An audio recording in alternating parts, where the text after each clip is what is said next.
Chances are the person has seen things that you were not seeing. And we all have blind spots. So don't feel like I'm too big, I can't be corrected. I'm too perfect, I do things right. No, don't have that attitude. Hello, welcome to my YouTube channel. My name is Tolu Akinyemi. It's a privilege to be in your space today. If you're a returning subscriber, thank you so much for coming back again. And if this is your first time on this channel, I share thoughts that can help women rise above limiting beliefs, get comfortable with their emotions, have better conversations with themselves, and be everything that God has called them to be. So you're welcome. Don't forget to hit the subscribe button. Today, I'm going to be sharing on giving and receiving feedback. Why this is important to me is because I've been at both ends, and if it goes wrong, you don't feel so good about it, or it went wrong in one instance and I didn't feel good about it. So I know it's a very important aspect of life. The truth is, we all have blind spots. We all have areas of our lives that we don't know we're behaving in a certain way, or we don't know we're doing things in certain ways. And if nobody calls your attention to it, you won't know. You won't realize that there's something going on, or you do something you just feel is right, or in the bid to do things, perform, do things well, and all of that, you might miss out something and you don't see it. So feedback is an amazing gift if used correctly. If we are people who are not open to giving or receiving feedback, we limit our growth, especially in our personal lives, in our organizational lives. We limit our growth if we are not open to receiving and giving feedback.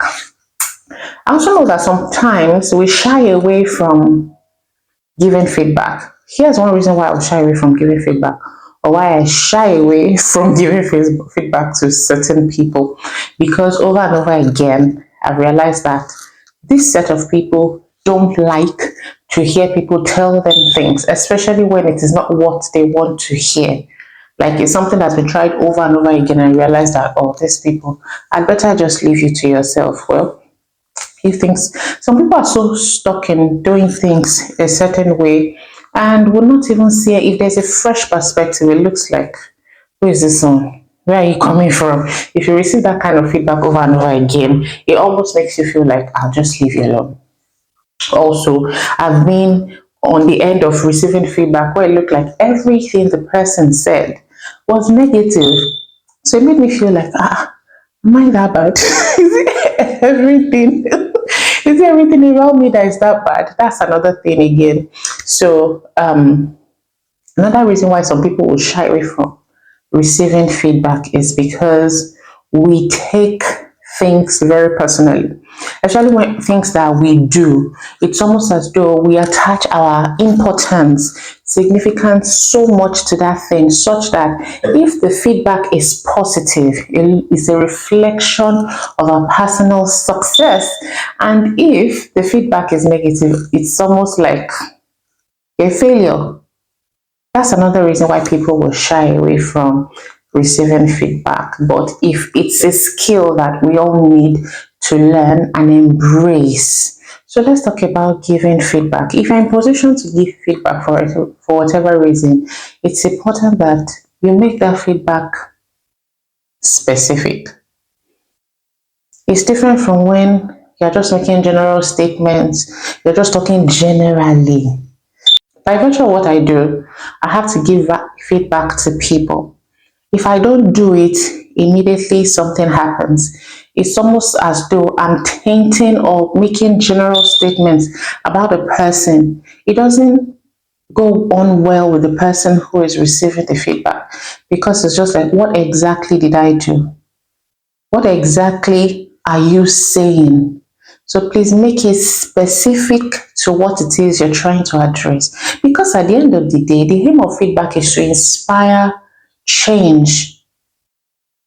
Change for the better. I don't mean negative I don't mean change for bad. You're trying to inspire change for the better. So make it specific. You need to watch your tone as well, because how you deliver it Sometimes it looks like the person giving feedback is here, the person receiving feedback is here. There are so many dynamics to it. Sometimes you're both peers, sometimes the person is higher above you. And if the person's tone is derogatory, condescending, there's a feeling you have as someone who is receiving it. It's almost, it demoralizes you, and that's not the aim of giving feedback. You want to give feedback that empowers a person, inspires them to change. So you need to watch your tone as you're delivering feedback, because you want it to be constructive. You want it to be something that they can receive. And you can't make your feedback all negative. If you spot something you want to change, you also have to train yourself to pinpoint things this person is doing right, so that it's a balance of positive and negative, not just saying, oh, you've done something, not portraying as if the person has killed somebody when you're trying to give feedback. And sometimes I know that it can be frustrating, especially if you're on a job that you are in a position where you have to correct somebody's errors, or maybe in trying to do your own job, you realize that somebody's slip up is already costing you more. It gets frustrating. And if you want to give feedback to that kind of person, you can't just weigh it down on them. You have to be considerate of other people, considerate of how they feel, and let the end goal, which is to inspire change, let that be your motivating factor. And also because you care about other people, because you want them to actually change and be better for themselves. You want them to be better for themselves. So please make whatever it is you're trying to say, make it specific, make it timely as well. Watch your tone as you're delivering it, and train yourself to spot things that the person is also doing well. If all the feedback you give is negative, you will demoralize that person. So that is on the part of giving feedback. Also, if it's about receiving feedback, one thing I also realize is, if you know that if you become defensive when someone says something, it just shows that there's an area there that you might need improvement. So approach receiving feedback with an open mind. Don't feel that this person is attacking me or attacking my person. Earlier in process of talking about giving feedback, I said you should not watch your tone. You don't want to be accusatory, pointing fingers. You want to say things in a way that it shows that this is my perspective, and I feel if you do things this way, it might be better in the long run for you. So when receiving feedback, be open-minded. If you don't understand what the person is saying, because sometimes not all feedback is constructive. Some feedback is to ensure they keep you down. Some feedback is to just shut you up. Some feedback is aimed at making you feel bad. Someone who wants to give you feedback and the first thing they say, I'm so disappointed in you. If someone approaches you that way, it already demoralizes you, especially if it's someone you are looking up to and you feel that, I'm trying my best to impress this person. I'm trying my best to ensure I do things right, not because of whoever that person is to you. So approach with an open mind. Don't see somebody's feedback as a reflection of your person. Don't take it personally, because you as a person, you are good. You are a work in progress as well. So separate who you are from the feedback you have received. Separate what you do from your person, so that you don't just absorb it and it feels, actually, if it's something constructive that is pointing on to something negative that you need to work on, it doesn't look like it's a reflection of yourself. It doesn't look like you're a failure. So be open to feedback, have an open mind, be curious as well. If someone is saying something, making general statements, or you genuinely don't understand what they are pointing to, ask clarifying questions. Are you saying this? Are you saying that? What do you think I should have done better? Or how do you think I should have handled this? Because chances are the person has seen things that you were not seeing.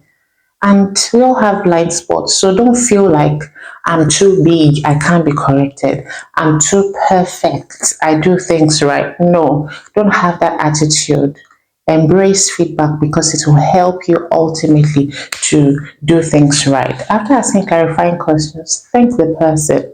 And if you really genuinely see that there are areas where you can improve, you can make attempts, take actions to improve, and even thank the person or call their attention to the fact that so and so happened and I did things this way. So the person can see that you are committed to growth.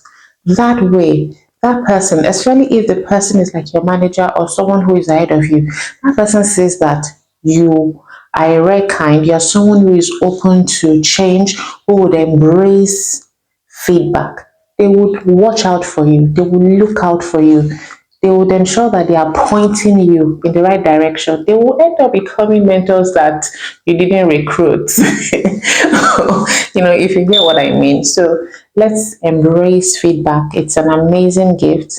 If you're someone who is giving feedback, handle it delicately. Handle it delicately because whatever you do, the aim is to inspire change.